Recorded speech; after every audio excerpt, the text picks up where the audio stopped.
লুঙ্গি টুঙ্গি কাঁচা দিয়ে দিলে চাষতে কাদা মাটি মাইছে, কি একটা অবস্থা। ওই এদিকে এসো।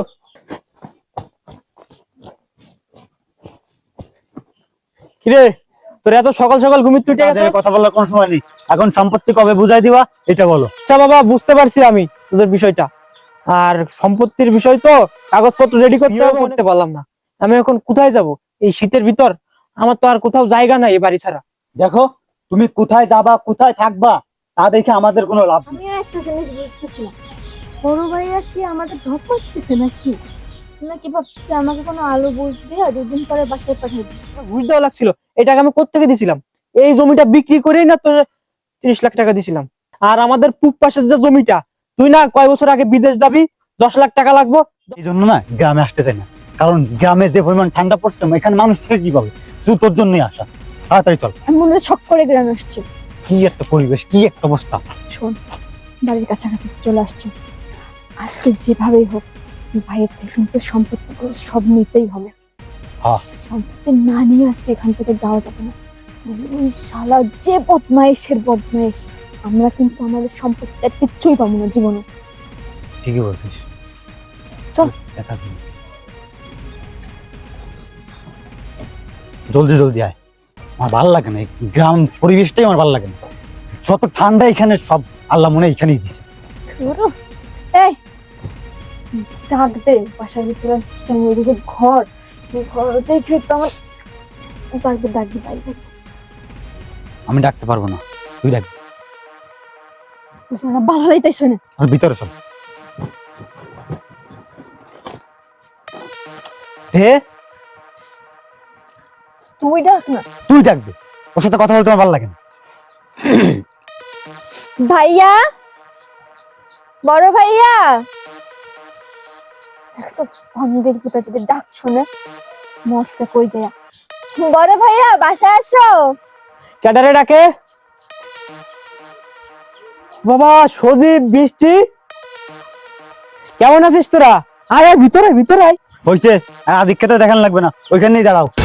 শোনো, যার জন্য আসছি এত পেশাল পেরে লাভ নেই, তোমার সাথে আজ কথাও বলতে চাই না। সম্পত্তি ভাগ লাগবে। ছোট ভাই ঠিক কথাই বলছে, সম্পত্তির ভাগ লাগবে আমাদের। আর এখনই আমাদের সম্পত্তির ভাগ করে দিয়ে দাও, আমরা আবার চলে যাবো। বুঝলাম না, এতদিন পর শহর থেকে আসছিস আর এসেই কি সব সম্পত্তির কথা বলতেছিস? আয় তোরা ভিতরে আয়, খাওয়া দাওয়া কর, তারপরে সব বিষয় নিয়ে ভাবমুয়ান। আয়। থামো, ঘরের ভিতরে যাওয়ার সময় নেই, বললাম না তোমার সাথে আজ কথা বলার কোনো সময় নেই। এখন সম্পত্তি কবে বুঝাই দিবা এটা বলো। আচ্ছা বাবা, বুঝতে পারছি আমি তোদের বিষয়টা। আর সম্পত্তির বিষয় তো কাগজপত্র রেডি করতে হবে, অনেক সময় লাগবে, একদিন সময় লাগতে পারে। আর তোরা শহর থেকে আসছিস জার্নি করে, অনেক কষ্ট হয়ে গেছে, ভিতরে চল, ফ্রেশ হ, চা নাস্তা খা, চল। আচ্ছা, তোমার ভালো কথা কইলে কি তুমি বুঝো না? তোমার বলছি না ঘরের ভিতরে যাবো না, আর একদিন বুঝি না, সম্পত্তি এখনই বুঝাই দিবা। তোরা আমার সাথে এরকম ব্যবহার করতেছিস কে? আমি না তোদের বড় ভাই? তোদের ব্যবহার দেখে মনে হইতেছে আমি এই বাসার কাজের লোক। আমি তো বলছি তোদের সম্পত্তি বুঝাই দিব। বাসায় চল, কাগজপত্র কি এখানে এনে তোদের বুঝাই দিব? বাসায় চল, বাসায় যাই, এখানে তোদের কাগজপত্র বুঝাই দিতেছি। আচ্ছা ঠিক আছে, চলো। আয়, চল। ভালো লাগে না আমাদের।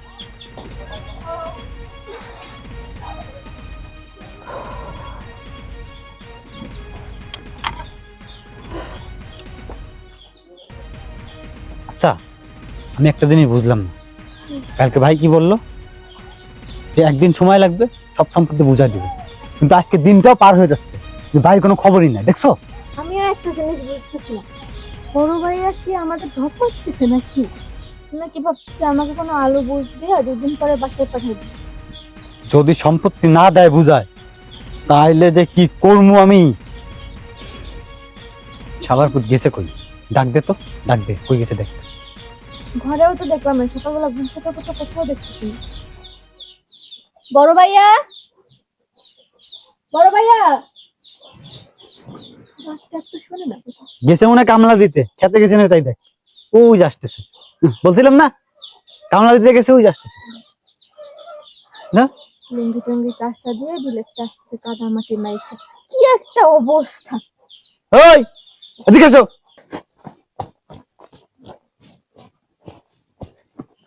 কিরে, তোর এত সকাল সকাল ঘুমিয়ে তুই উঠে গেছস? এই যে এদিকে আসো, এনে দাঁড়াও। শোনো, তুমি যে কালকে বললে যে একটা দিন সময় দে, আমি সব সম্পত্তি কাগজপত্র রেডি করে তারপর তোদের দিতাছি, কিন্তু তুমি সকালবেলা ওইটা তুমি কি কামটা করলা? তুমি ভূমি অফিসে না যাইয়া তুমি খেতে কেন গেলা? আমরা যে কালকে তোমাকে একটা কথা বলছি, কথা কি কানে যায় না? ভালোভাবে কথা বললে আসলে তুমি শোনো না। আগে একবার আসছি, তুমি সেম কাজটা করছো। তুমি সম্পত্তি না দিয়ে বুজুং বাজং বুঝাই দিয়ে ফাটাই দিছো আবার ঢাকায়। ভাই রে, আমার কথাটা একটু শোন। এই তোমার কি কথা শুনবো? হ্যাঁ, এখন কি বলবা? ভাই রে, খুব অভাবের ভিতর আছি, সম্পত্তিগুলো এখন ভাগ করে নিস না, আমি একটু চাষবাস করে খাই, তাই না? এগুলোই তো বলবা। তোমার তো বয়ান নেই চাই, তুমি তো এইগুলো ছাড়া কিছুই বলতে পারো না। দেখো ভাইয়া, তোমার এখনো সম্মান করতেছি, তোমার ভালোই ভালো বলতেছি। আমাদের যে সম্পত্তি আছে দুই ভাই বোনের, আমাদেরটা ভাগ করে দিয়ে দাও, আমরা চলে যাই। ভাই, সম্পত্তি বলতে এখন আমাদের রেখে যাওয়া বাবার এই ভিটা বাড়ি ছাড়া আর কিছু নাই। নাই মানে কি? তুমি কি বলতে চাও? মানে সবকিছু তুমি দখল করছো না? আমি জানি তো, এত যাবত তুমি সবকিছু নিজে চাষবাস করে খাইছো, আর এখন সবকিছু দখলও করা হয়ে গেছে। বাহ, দারুণ। এই তুই থাম, হ্যাঁ কিছু কয়ে না, কোনো লাভ নাই। আমি তোরে আগেই কইছিলাম না যে এছাড়া না একদম গিরাই গিরাই বুদ্ধি, করতে না কোনো কিছু নেওয়া একদম অসম্ভব। সব কিছু বক দখল করছে। আমাগো বাপের কি কম সহায় সম্পত্তি ছিল ক? জায়গা জমি বাড়ি গাড়ি সব কিছু বেচছে কিনা একা একা খাই লাইছে। আমাগো একটাবার মুখের কথাটাও কয় নাই যে জায়গা জমি গুলো ব্যস্ত আছে, তোগো তো এইখানে হক আছে, তোগো তো এইখানে জায়গা জমি সম্পত্তি আছে, তাহলে এগুলো ব্যস্ত আছি, এইটা করছি ওটা করছি, একটা বার কিচ্ছু কয় নাই আমাকে। দেখছিস কেমন শয়তানের শয়তান।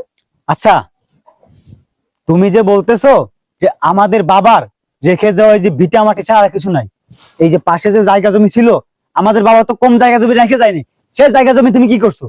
হ্যাঁ, বেচে খাই লাইছে সব। কি, তুই আমাদের এই নামাজ জমিটার কথা বলতেছিস? কেন সুযোগ, তুই কি ভুলে গেছিস তুই যে বর্তমানে যে চাকরিটা করিস, এই চাকরিটা পাওয়ার জন্য যে 30 লাখ টাকা ঘুষ দেওয়া লাগছিল, এই টাকা আমি কোত্থেকে দিছিলাম? এই জমিটা বিক্রি করেই না তোর 30 লাখ টাকা দিছিলাম। আর আমাদের পূব পাশের যে জমিটা, তুই না কয় বছর আগে বিদেশ যাবি, 10 লাখ টাকা লাগবো, 10 লাখ টাকা দিছিলাম, সেই টাকা তো তুই ধরা খাইছিলি। আর বৃষ্টি, তোর কথা কি বলবো, আমাদের দক্ষিণ পাশের যে জমিটা আছে, তোর বিয়ের সময় ওই জমিটা বিক্রি করেই না তোকে বিয়ে দিছিলাম, তো জামাইকে গাড়ি কিনে দিছিলাম, তোর জন্য গয়না কিনছিলাম, তোর যাবতীয় বিয়ের খরচ বাবা ওই জমিটা বিক্রি করে দিছিল। আর এখন বাবার সম্পত্তি বলতে এই বসত ভিটা ছাড়া আর কিছুই নাই। তার মানে তুমি কি বলতে চাও? তুমি এখন বলতে চাও যে এই যে ভিটা মাটি ছাড়া আর কোনো জায়গা নাই। আচ্ছা, সবকিছুই বুঝলাম তোমার কথা। তুমি ওই জায়গা বিক্রি করছো, আমার বিদেশ পাঠাইছো, ওই জায়গা বিক্রি করছো, বৃষ্টিরে বিয়ে দিছো, ওই জায়গা বিক্রি করে আমার চাকরির পিছনে টাকা দিছো, তাই না? এখন এই যে যতটুক জায়গা আছে আমাদের, এখান থেকে ভাগ দাও। তোমার ভাগ তুমি রেখে আমাদের দুই ভাই বোনের যে ভাগ, এটা বুঝাই দাও, আমরা চলে যাচ্ছি। সেটাই। আর তার আবার ভাগ কিসের? সে যে এতদিন যাবত এই বাড়িতে বসবাস করছে, এই যে জমিতে সে ফসল ফলায় খাইছে, এগুলোর পরে আর তার ভাগ কিসের? তার ভাগ তো সে পেয়ে গেছে, আর এখন আবার কিসের ভাগ? শোনো ভাইয়া, তোমাকে একটা কথা বলি, এখন যতটুকু জায়গা জমি সম্পত্তি যা আছে না কেন, ওইটুকু আমাকে আর ছোট ভাইয়াকে তুমি ভাগযোগ করে দিয়ে দাও। কারণ তুমি এতদিন যে এই বাড়িতে থাকছো খাইছো, আমাদের এই যে জমিতে ফসল ফলাইছো, যাই করছো না কেন, তোমার হক ওইখানেই শেষ। আর তোমার এখানে আর কোনো ভাগ আমরা দিতে পারবো না, কারণ আমরা এতদিন জমিতে আসি নাই, বাড়িতে আসি নাই, আমরা থাকিও নাই বাড়িতে। এই জন্য এখন এই বাড়ি আমাদের দুজনের নামে লিখে দাও। ভাই রে, বোন রে, তোরা যে বলতেছিস আমাকে এই বাড়ি থেকে বের হয়ে যাওয়ার জন্য, এই বাড়ি ছাড়া তো আমার আর কোথাও থাকার জায়গা নেই। আর তোদের ভবিষ্যতের কথা চিন্তা করতে করতে আমি আজ পর্যন্ত একটা বিয়েও করতে পারলাম না। আমি এখন কোথায় যাব এই শীতের ভিতর? আমার তো আর কোথাও জায়গা নাই এই বাড়ি ছাড়া। দেখো, তুমি কোথায় যাবা কোথায় থাকবা তা দেখে আমাদের কোনো লাভ নেই। বৃষ্টি কিন্তু ঠিক কথাই বলছে যে তুমি এতদিন এই বাড়ি থাকছো, এই বাড়ির জায়গা জমি চাষ করছো, অনেক টাকা কামাইছো, বাইরে জায়গা জমিও মনে হয় কিনছো, আমাদের মনে হয় বলতেছে না, বুঝছিস? সেইটাই। আমাদের সাথে ব্যাংক ধরে। হুম।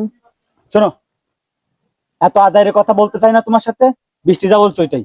এই বাড়ি আমাদের দুই ভাই বোনের নামে লিখে দিয়ে তুমি জান্নাত তোর রাস্তায় চলে যাও। ভাই, তোমার সাথে এত কথা বলে কোনো লাভ নেই। দেখো, তুমি আমাদের বড় ভাই, তোমারে এতক্ষণ যথেষ্ট পরিমাণ সম্মান করছি, কিন্তু তুমি যদি এখন বাড়াবাড়ি করো আর এই সম্পত্তি বুঝাই না দাও, তাহলে কিন্তু তোমার গায়ে এখন হাত তুলতে বাধ্য হবো। বুঝলাম না, তুমি এখনো খাম্বার মতো দাঁড়ায় আছো কেন? যাও না কেন? তোমার কি কথা কান দিয়ে ঢোকে না নাকি? না এই যে যতটুকু সম্পত্তি আছে এইটুকু তুমি ভোগ দখল করতে চাও, কোনটা? আচ্ছা, ঠিক আছে, উত্তেজিত হওয়া লাগবে না, আমি নিয়ে এসেছি।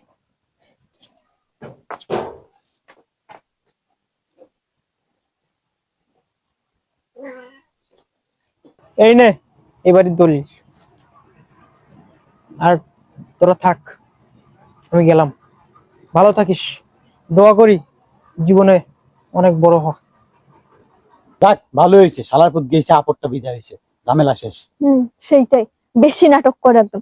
দেখলা না কি ন্যাকামিটা করলো। একেবারে দানশীল। নাও সবকিছু তোমাদের দিয়ে আমি রাস্তায় গিয়ে ভিক্ষা করি। সবকিছু করছে, নিজের বাড়ি গাড়ি সবকিছুই করে ফেলছে, বুঝছিস? তা ঠিক আছে, ভিতরে চল, ঘরে চল। সেইটাই, বাড়ি গাড়ি না থাকলে কি এরকম করে বেরোয় যেতে পারতো? আসো তো।